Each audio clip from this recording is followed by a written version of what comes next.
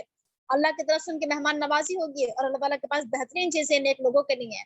اور اہل کتاب میں سے وہ لوگ جو ایمان رکھتے ہیں اللہ پر اور اس چیز پر ایمان رکھتے جو تمہاری طرف نازل کیا یعنی کہ قرآن کریم کی طرف, اور جو ان کی طرف نازل کیا یعنی کہ توراۃ و انجیل کی طرف, وہ لوگ اللہ سے ڈرنے والے ہیں. وہ اللہ کی آیات کو نہیں بیچتے ہیں تھوڑی قیمت میں. ایسے لوگوں کے لیے ان کا اجر ان کے رب کے پاس ہے, بے شک اللہ تعالیٰ جلدی حساب لینے والا ہے. اے ایمان والو تم سب صبر کرو اور ایک دوسرے کو صبر کی تلقین بھی کیا کرو, اور ایک دوسرے کے ساتھ ربط میں رہو, بندھے رہو, کانٹیکٹ میں رہو. ایک دوسرے کو مضبوطی دیا کرو, ہمت دیا کرو, تقویت دیا کرو, ایک دوسرے کا ساتھ دیا کرو. سب مل کر آپس میں انفرادی امور ہو یا اجتماعی امور ہو صبر کا مظاہرہ کرو اور اللہ سے ڈر کر زندگی گزارو. تو اس سے فائدہ یہ ہوگا کہ تمہیں فلاح نصیب ہوگی, کامیابی نصیب ہوگی.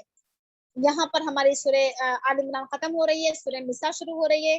دیکھ لیجئے اللہ تعالیٰ کہہ رہا ہے کہ اے تمام انسانوں تم سب اپنے اس رب سے ڈرو جس نے تم سب کو ایک ہی جان سے پیدا کیا یعنی کہ حضرت آدم علیہ السلام سے, اور اسی سے اس کا جوڑا بنایا یعنی حضرت حوا علیہ السلام کو, اور پھر ان دونوں سے بہت سارے مرد اور عورتیں پھیلا دیے دنیا کے تمام انسان. اور اس اللہ سے ڈرو جس کا نام لے کر تم ایک دوسرے سے حق کا مطالبہ کرتے ہو, ایک دوسرے سے سوال کرتے ہو. یعنی ہمارے اوپر ایک دوسرے کا جو حقوق ہیں ان حقوق کے معاملے میں اللہ سے ڈرنا چاہیے. اور خصوصی طور پر یہاں پر یہ چونکہ نکاح کے تعلق کے خطبہ نکاح کے موقع پر یہ آیت پڑھی جاتی ہے, تو شوہر اور بیوی کے جو ایک دوسرے کے اوپر حق ہیں وہ کیا ہے, اللہ کے نام سے شروع کا آغاز ہوتا ہے. والارحام, اور رشتے کے معاملے میں اللہ تعالیٰ سے ڈرنا چاہیے. صلہ رحمی کے تعلق سے, رشتوں کو جوڑنے اور توڑنے کے تعلق سے اللہ سے ڈرنا چاہیے. بے شک اللہ تعالیٰ تمہارے پر نگراں ہے. اور یتیموں کو ان کا مال دے دو, اور تم اچھے مال کو اور تم برے مال کو اچھے مال سے نہ بدلو, کہ تم ایسا نہ کرو یتیموں کا اچھا مال تم لے لو ان کو اپنا برا مال دے دو, اور تم ان کا مال مت کھاؤ اپنے مال کے ساتھ, بے شک یہ بہت بڑا گناہ ہے. اور اگر تمہیں یہ ڈر ہے کہ تم یتیموں کے ساتھ انصاف نہیں کر سکو گے تو پھر تم کیا کر لو, نکاح کر لو کسی یتیم لڑکی سے, اور تم جو تمہیں اچھی لگے عورتوں میں سے 2 یا 3 یا 4 نکاح کر سکتے ہو. لیکن اگر تمہیں یہ ڈر ہے کہ تم عدل نہیں کر پاؤ گے, انصاف نہیں کر پاؤ گے, تو پھر ایک ہی نکاح کرو, یا پھر اپنے باندی سے یہ زیادہ قریب ہے کہ تم ناانصافی نہیں کرو گے. اور تم عورتوں کو مہر خوشی خوشی ادا کیا کرو, اور اگر کوئی عورت خوشی سے اپنی مرضی سے کچھ بھی معاف کر دے مہر کا حصہ تو تم اس سے کھا سکتے ہو مزے سے. اور تم اپنا مال بیوقوف اور نادان لوگوں کے ہاتھوں میں نہ دیا کرو, کیونکہ مال کو اللہ تعالیٰ نے تمہاری زندگی کے قیام کا ذریعہ بنایا ہے. دیکھیے اگر کسی کے عورت جو ہے یا کسی کے گھر کا مرد بہت بیوقوف اور نادان قسم کا ہے, کم عقل ہے, تو اس کے ہاتھ میں مال نہیں دینا چاہیے. اس سے پتہ چلا جیسے بچے ہیں, بچوں کے ہاتھوں میں ہم مال سپرد نہ کرنے کی اچھی اور بڑھیا چیزیں اور بہترین چیزیں, تو جس سے کیا کریں وہ چیزوں کو برباد اور ضائع کریں. تو کہا جا رہا ہے کہ مال تو زندگی کا قیام کا ذریعہ ہے, اس کو برباد نہ کرو. اور تم کیا کرو, ایسے لوگوں کو خود ہی کیا کر دو, کھلاؤ اور پلاؤ, پہناؤ, اور پھر لوگوں سے اچھے طریقے سے بات کرو. اور یتیموں کو جانچتے رہو جب تک کہ وہ نکاح کی عمر کو نہ پہنچ جائیں. اور اگر تم ان کے اندر یہ دیکھو کہ ان کے اندر عقل آ گئی ہے تو ان کا مال ان کے حوالے کر دو, اور تم ان کا مال جلدی جلدی نہ کھاؤ, اسراف کر کے نہ کھاؤ کہ وہ بڑے ہو جائیں گے. اور اگر تم میں سے کوئی مالدار ہے تو اس کو چاہیے کہ وہ اس مال سے بچے, لیکن اگر کوئی تنگ دست ہے تو وہ اس کا مال کھا سکتا ہے معروف کے مطابق. اور اگر تم ان کا مال جس وقت ان کے تم حوالے کرو تو تم کسی کو گواہ بنا لو, اللہ تعالیٰ حساب لینے کے لیے کافی ہے. اب یہاں سے جو شروع ہو رہا ہے وہ اس کے وراثت کے تعلق سے شروع ہو رہا ہے کہ مردوں کے لیے حصہ ہے اس میں سے جو چھوڑے والدین اور رشتے دار, اور عورتوں کے لیے حصہ ہے اس میں سے جو چھوڑے والدین اور رشتے دار, خواہ وہ کم چھوڑے یا زیادہ چھوڑے. اور یہ وراثت کے حصے فرض کیے ہوئے ہیں اللہ تعالیٰ کی طرف سے, نصب کردہ ہیں. اور جب مال تقسیم ہو رہا ہو اس وقت اگر رشتے دار موجود ہیں, یتیم موجود ہیں, مسکین موجود ہیں, تو تم ان کو بھی تھوڑا بہت مال دے دو اور ان سے اچھے طریقے سے بات کرو. اور ڈرنا چاہیے لوگوں کو کہ اگر وہ اپنے پیچھے کمزور اولاد چھوڑتے تو انہیں کتنا ڈر ہوتا. بس لوگوں کو چاہیے کہ وہ اللہ سے ڈریں اور صحیح بات کہیں.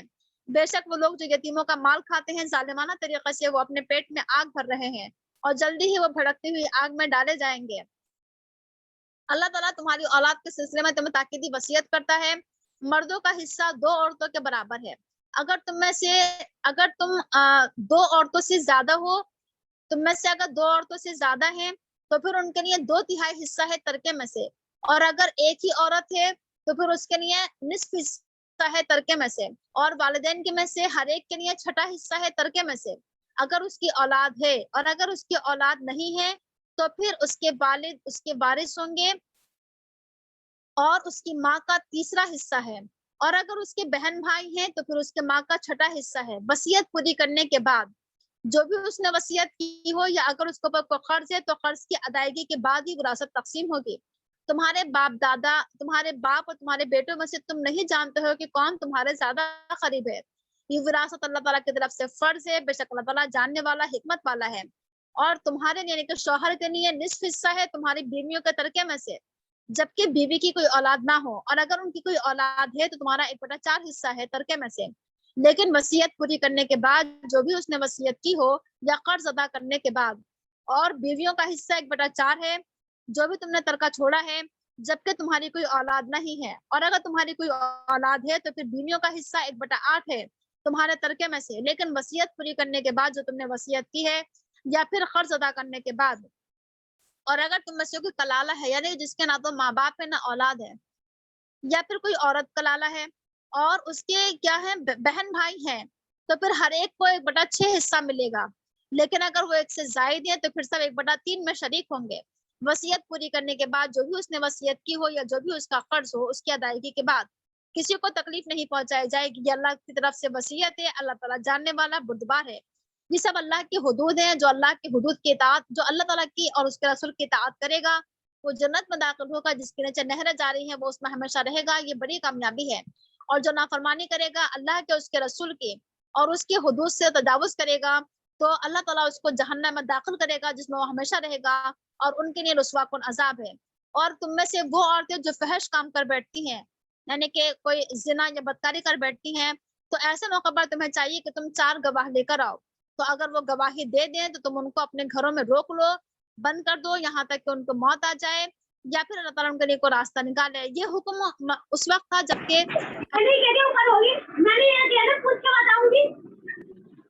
زانی سے تعلق یہ آیا تھا کہ قرآن کریم میں بعد میں حکم آیا تھا نا کہ زانی کو 100 کوڑے مارو، اس سے پہلے حکم یہ تھا کہ ایسی عورتوں کو گھروں میں بند کر دو جب تک کہ کیا ہو جائے، ان کو موت نہ آ جائے، یا پھر اللہ تعالیٰ ان کے لیے کوئی راستہ نکال دے۔ تو راستہ یہ نکالا کہ پھر کوڑے مارنے کا حکم دیا گیا۔ اور تم میں سے اگر کوئی بھی فحش کام کرے تو تم ان کو اذیت دو جب تک اگر وہ توبہ کر لیں اور اپنی زندگی کی اصلاح کر لیں، پھر تم ان سے اعراض کرو۔ بے شک اللہ تعالیٰ توبہ قبول کرنے والا، رحم کرنے والا ہے۔ بے شک اللہ تعالیٰ ان لوگوں کی توبہ قبول کرتا ہے جو لوگ برا کام کرنے کے بعد، کہ اگر نادانی میں کوئی کام غلط کر لیا انہوں نے، پھر جلدی ہی توبہ کر لی، یعنی توبہ فوراً کر لینا چاہیے، نہیں کہ انتظار کریں کہ ابھی کر لیں گے، ٹال مٹول نہیں کرنا چاہیے۔ اگر نادانی میں، جہالت میں کوئی عمل ہو گیا تو فوراً توبہ کریں، اللہ تعالیٰ توبہ قبول کرے گا، اللہ تعالیٰ جاننے والا، حکمت والا ہے۔ اور اللہ تعالیٰ توبہ قبول نہیں کرتا ہے ان لوگوں کی جو بہت زیادہ برے کام کریں اور پھر جب ان کی موت کا وقت آ جائے تو پھر کہیں کہ اب میں توبہ کرتا ہوں، تو اللہ تعالیٰ ایسے لوگوں کی توبہ قبول نہیں کرتا ہے۔ اور پھر یعنی کہ موت کو دیکھنے کے بعد کیا اب میں توبہ کرتا ہوں تو مناسب نہیں ہے، توبہ قبول نہیں ہوگی۔ وہ لوگ جو کفر کے حالات میں مرتے ہیں اللہ تعالیٰ ان کی توبہ قبول نہیں کرے گا۔ اللہ تعالیٰ نے ایسے لوگوں کے لیے دردناک عذاب تیار کر رکھا ہے۔ اے ایمان والو، تمہارے لیے جائز نہیں ہے کہ تم عورتوں کے زبردستی وارث بن جاؤ، اور تم عورتوں کو نہ روکو کہ تم ان سے بعض وہ چیزیں لے لو جو تم ان کو دے چکے ہو، مگر یہ کہ کسی عورت نے کھلی ہوئی بے حیائی کا کام کیا ہو، یعنی اگر مہر دے چکے ہیں یا کچھ تحفہ دے چکے ہیں تو پھر ان سے لینا مناسب نہیں ہے، جائز نہیں ہے۔ عورتوں کے ساتھ اچھا سلوک کرو، اور اگر تمہیں عورتیں ناپسند ہیں، اپنی بیویاں ناپسند ہیں، تو ہو سکتا ہے کہ تم ان کی کسی ایک چیز کو ناپسند کر رہے ہو، لیکن اللہ تعالیٰ نے اس میں کوئی خیر رکھا ہو اور بہت بڑا کوئی خیر رکھا ہو۔ اور اگر یعنی ایسے موقع پر کہ اگر شوہر کو بیوی یا بیوی کو ناپسند ہے بہت ساری عادتیں، تو یہ دیکھے کہ اللہ تعالیٰ نے ہو سکتا ہے اس کے اندر کوئی اچھی عادت بھی رکھی ہو۔ اور اگر تم کسی ایک بیوی کے بدلے کسی دوسری بیوی یا ایک شوہر کے بدلے دوسرے شوہر، اگر تم زوج کو بدلنا چاہتے ہو اور تم ان کو مہر دے چکے ہو اور بہت زیادہ مہر دے چکے ہو، تو تم کچھ بھی واپس نہیں لوگے۔ اس آیت سے پتہ یہ چلا کہ مہر کی کوئی حد نہیں ہے، زیادہ سے زیادہ مہر بھی رکھا جا سکتا ہے اور کم سے کم بھی، لیکن واپس لینا مناسب نہیں ہے۔ اگر ہم نے کسی کو مہر دے کر واپس لیا، اس کا مطلب یہ ہے کہ ہم اس پر بہتان لگا رہے ہیں، اور یہ بہت بڑا گناہ ہے۔ اور کیسے تم اس سے مہر لے سکتے ہو حالانکہ تم ایک دوسرے سے فائدہ اٹھا چکے ہو اور وہ تم سے بہت مضبوط عہد لے چکی ہیں یا لے چکے ہیں۔ اور تم نکاح مت کرو اس سے جس سے تمہارے باپ دادا نکاح کر چکے ہیں، یعنی اپنی ماں سے نکاح کرنا جائز نہیں ہے۔ زمانہ جہلیت میں لوگ ایسا کرتے تھے، جو ہو گیا سو ہو گیا، یہ ایک فحش کام ہے، گناہ کا کام ہے، یہ بدترین راستہ ہے۔ اب بتایا جا رہا ہے کہ کن کن لوگوں سے نکاح کرنا جائز نہیں ہے. تمہارے پر حرام کر دی گئی ہیں تمہاری مائیں، تمہاری بیٹیاں، تمہاری بہنیں، تمہاری پھوپھیاں، تمہاری خالائیں، تمہاری بھانجیاں، تمہاری بھتیجیاں، تمہاری رضائی مائیں، تمہاری رضائی بہنیں، اور تمہاری بیویوں کی مائیں یعنی تمہاری ساس، اور تمہاری وہ اولادیں جو تمہاری عورتوں کی گودوں میں پرورش پا رہی ہوں. یعنی عورت اپنی اولاد کو ساتھ میں لے کر آئی ہے، اس عورت سے تم دخول کر چکے ہو تو پھر اس کے بیٹے سے نکاح کرنا جائز نہیں ہے. لیکن اگر تم نے اپنے بیوی سے دخول نہیں کیا ہے تو پھر کوئی حرج کی بات نہیں ہے. اور تمہاری بیٹوں کی بیوی یعنی کہ بہوؤں سے نکاح کرنا جائز نہیں ہے، جبکہ وہ تمہارے سگی بہویں ہوں. اور یہ کہ تم دو بہنوں کو ایک نکاح میں جمع نہیں کرو، ایک ہی وقت میں دو بہنوں سے نکاح کرنا جائز نہیں ہے، مگر جو گزر گیا سو گزر گیا. بے شک اللہ تعالیٰ معاف کرنے والا، رحم کرنے والا ہے. سبحانک اللہم و بحمدک نشہد ان لا الہ الا انت نستغفرک و نتوب الیک. بہت ساری باتوں کی تشریح نہیں ہو پاتی ہے کیونکہ وقت کی کمی کی وجہ سے، تو انشاءاللہ ہم رمضان کے بعد جو ہے وہ تفسیر آپ کے سامنے رکھیں گے.